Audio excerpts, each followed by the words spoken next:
Okay mga ka-DJ, welcome to my YouTube channel. Andito ngayon tayo ulit sa Seascape Village po dito sa Pasay. Actually, pangalawang beses na namin dito. Yan. Pupuntahan natin to. Yan, oh. Dito tayo. Yan. So, alamin natin, kakamustahin natin ano ba yung sitwasyon dito. Kasi, ang alam ko, dito yung reclamation, medyo malawak-lawak na yun. Yung mga tinabunan dito sa dagat. Dito sa Manila Bay. Tingnan natin. So, samahan nyo ako mga ka-DJ.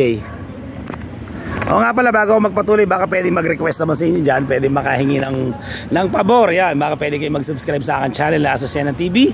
At pakiclick yung notification bell para maging updated kayo sa mga vlogs pang gagawin ko. Ayun, hindi natin patatagalin. Okay, samahan nyo akong alamin ano ba talagang yung talagang tunay na sitwasyon dito sa Manila Bay. Ano ba nangyayari? So, ito yung entrance ng yung Seascape Village po. Yan, oh. Yan, yan.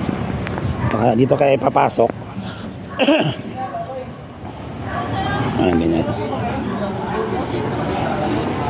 Nung dating pumunta kami dito, maganda talagang kita yung dagat, tabing dagat medyo iba na.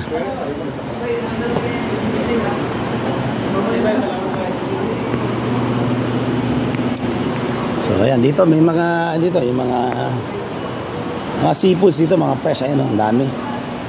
Yan ang maganda rito. Tapos pag bumili ka dyan, ang alam ko, mga isda, mga lapu-lapu, mga lobster, pusit, dito yung mga seafoods talaga. Tapos papaluto ka.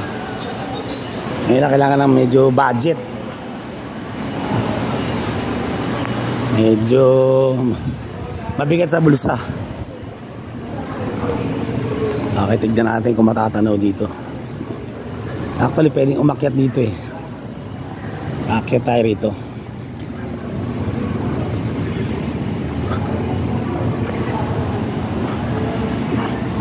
Ang busy si madam. So akyatin natin to sa taas.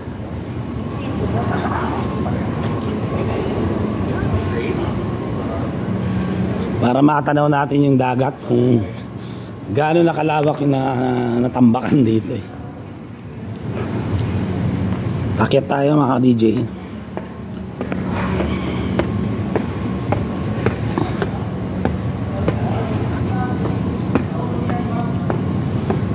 Yan.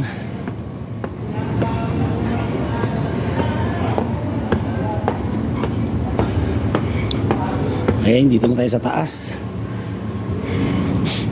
May mga restaurant dito sa taas din. Ayan.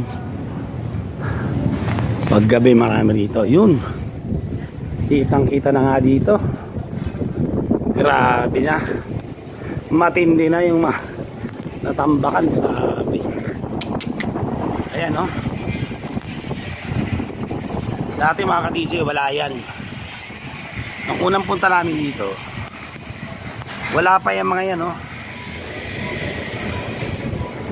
Ayan, no? Napakalawak na. Grabe na. Pero itong tabi ng Seascape Village, mayroon pa namang portion na may tubig pa, hindi pa natatabunan. So ganyan po sitwasyon dito. Medyo makulimlim kasi yung langit. Ayan. So ganito sa taas yan. Ang daming kainan dito, lalo pag gabi rito, marami kumakain talaga dito. Kasi nga mga fresh yung mga seafoods, tapos papaluto mo.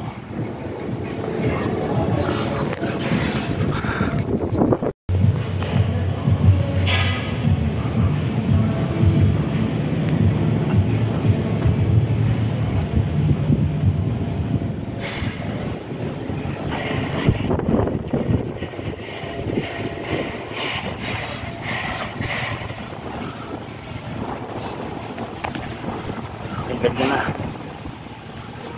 Ganyan na yung sitwasyon yun.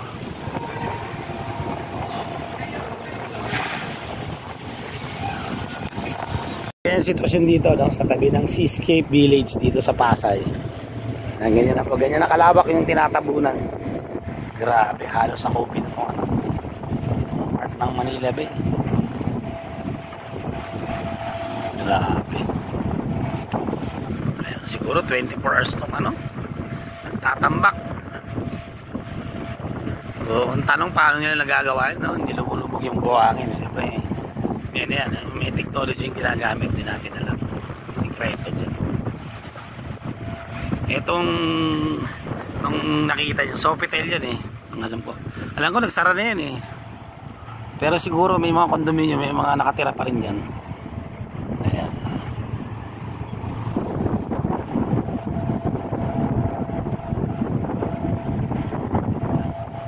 So ganyan ang sitwasyon dito. Sayang kung totally matatabunan tong dagat na to, sayang. Palagi ko may epekto rin sa siyempre sa mga marine life dyan, yung mga buhay na nakadepende sa tubig, dagat yun. Kasi nasa Manila Bay nga tayo, no? Ayun, doon yung MOA na yun, papunta rin yung part na yung MOA doon eh. May mga tinatayong game zone dito. Ayan. Ito, mukhang 24 hours itong nagtatambak ko. Ayan. Ito yung susum ko ah.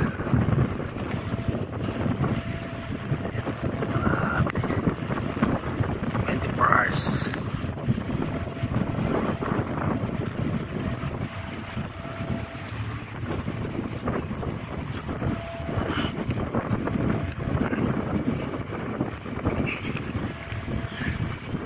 So, hindi naman siya ganun ka-apektado itong seascape sa ngayon ha, kasi meron pa naman. Pero siyempre lahat ng bagay may pros and cons, may advantage, may disadvantage. Siguro kung mabibigyan niya advantage yung pag natayo ng mga establishment, mga building dyan, siyempre trabaho, income dito sa Manila. Kaya lang apektado nga yung marine life dyan. Kaya yung mga environmentalist, may mga tumututol sa pagbabagong ginagawa dito sa Manila Bay. May restaurant dito.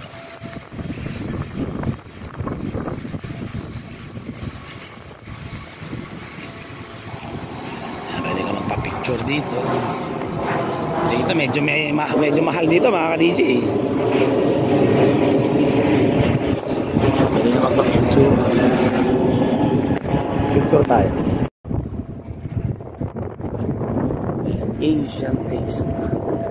Hindi pa naman totally may part lang, pero dito may natitira pa naman dagat. Pero lawak na ng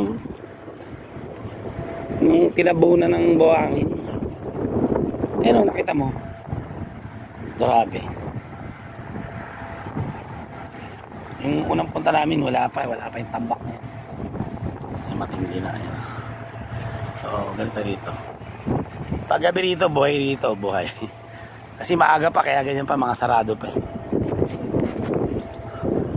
Kaya mga ka-DJ, at least nagkaroon kayo ng idea kung ano ba sitwasyon dito sa Manila Bay, dito sa tabi ng Seascape Village dito sa Pasay. So grabe na, masyadong malawak na yung natatabunan. Ayun, shoutout sa lahat ng aking mga subscribers, mga sumusuporta kay DJ Master. Ayun, salamat, maraming salamat. At patuloy na lumalaki yung ating family. Konting kembot na lang, ma-reach na rin natin yung watch time na yan. So sa tulong nyo, syempre hindi ko magagawa yun kung wala kayo. Kaya sobrang nagpapasalamat ako sa inyo sa lahat ng sumusuporta. Hindi ko na maisa-isa. I would like also to thank to all my supporters from United States of America, to our OFWs, mga kababayan natin sa Amerika dyan. Salamat, may nakaka-appreciate. Also from Korea, Indonesia, and other part of Southeast Asia. Hindi ko akalain na na-meet na natin yung minimum requirements ng YouTube na 1,000 subscribers at tumampas pa tayo. At patuloy na dadagdagan pa. So ayun po, salamat. Maraming salamat. Okay, mag-alala, hopefully pag tayo nakapag-monetize na, makatulong din tayo sa mga higit na nangangailangan kahit sa maliit na paraan na kaya natin. Yun po. So ayun po, sana po nagustuhan nyo. Pasamantalang papala mo sa DJ Masag, sasabing laban lang. God bless you all. Bye.